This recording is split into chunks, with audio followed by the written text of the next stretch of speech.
Salut et bienvenue dans cette nouvelle vidéo consacrée sur la question de comment effectuer les opérations de calcul dans Excel.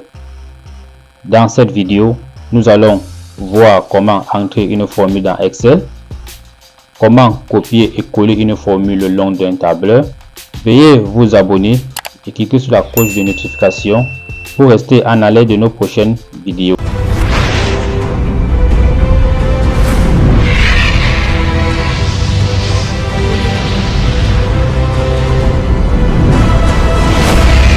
Disons que nous voulons calculer le prix unitaire de chaque produit, ce qui n'est rien d'autre que le montant en dollars des ventes divisé par la quantité des ordres. Pour ce faire, insérons une nouvelle colonne appelée Unit Price. Clic droit, on descend sur Insert Unit Price. Comme la formule pour calculer le prix unitaire est égale au montant des ventes divisé par la quantité des ordres, donc nous écrivons égal, puis on sélectionne la cellule E2 divisé par la cellule D2. On appuie sur la touche Entrée, ce qui nous donne le prix unitaire pour cette ligne uniquement. Nous voulons par la suite faire la même opération le long de la colonne. Pour cela, nous allons copier la formule Entrée plus haut le long de la colonne en faisant ceci. Nous sélectionnons la cellule en question. On place le curseur sur le coin droit vers le bas jusqu'à ce que le signe plus apparaît. Puis double-clic. On note que la colonne tout entière contient cette fois-ci le prix unitaire de chaque ordre. Calculons à présent le coût total des ordres à la réception, qui n'est rien d'autre que la somme du prix de vente et du coût de livraison. À rappeler que shipping cost ici correspond au coût de livraison. Une fois de plus, pour le faire, nous allons insérer une nouvelle colonne appelée Total Cost en faisant comme précédemment un clic droit, puis Insert Total Cost.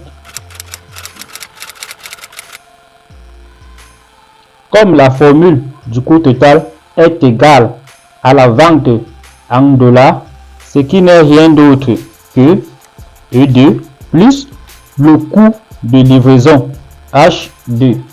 À noter que nous pouvons écrire ceci manuellement, puis entrer, ce qui nous donne le coût total de la toute première ordre. Pour faire la même opération le long de la colonne, nous positionnons le curseur en bas de l'extrémité droite de la cellule jusqu'à ce que le signe plus apparaît, puis double-clic. Par la suite, ajoutons le numéro de série à ce fichier de données. Comme l'identifiant des ordres n'est pas ordonné d'une certaine façon, nous allons insérer une nouvelle colonne appelée Serial Number. Clic droit, Insert Serial Number. La toute première ordre sera le numéro 1. La seconde sera une incrémentation de la précédente cellule. Pour le faire, nous mettons la formule égale. On sélectionne la toute première cellule. A2. On ajoute 1. Puis Entrée. Ce qui nous donne la valeur 2. Une fois de plus, pour éviter de faire cette opération pour chacune des 8399 ordres que contient ce fichier, nous allons copier et coller cette formule tout le long de la colonne en plaçant le curseur vers le bas de l'extrémité droite. Une fois que le signe plus est apparu, on double-clique. Nous avons donc le numéro de série de tous les ordres. Comme petit bonus de fin, supposons que pour des raisons qui nous sont propres, nous ne souhaitons pas copier le numéro de série de la dernière cellule en incrémentant.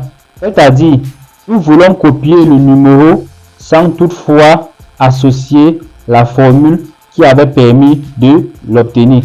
Pour le faire, nous sélectionnons la cellule en question, un clic droit, partons au niveau de copier, la cellule suivante, faisons encore un autre clic droit, partons au niveau de paste qui signifie coller, mais cette fois-ci nous choisissons la deuxième option qui consiste à coller les valeurs telles qu'elles sont. On note que ce nombre n'a pas été incrémenté. J'espère que vous avez appris quelque chose de plus dans cette vidéo.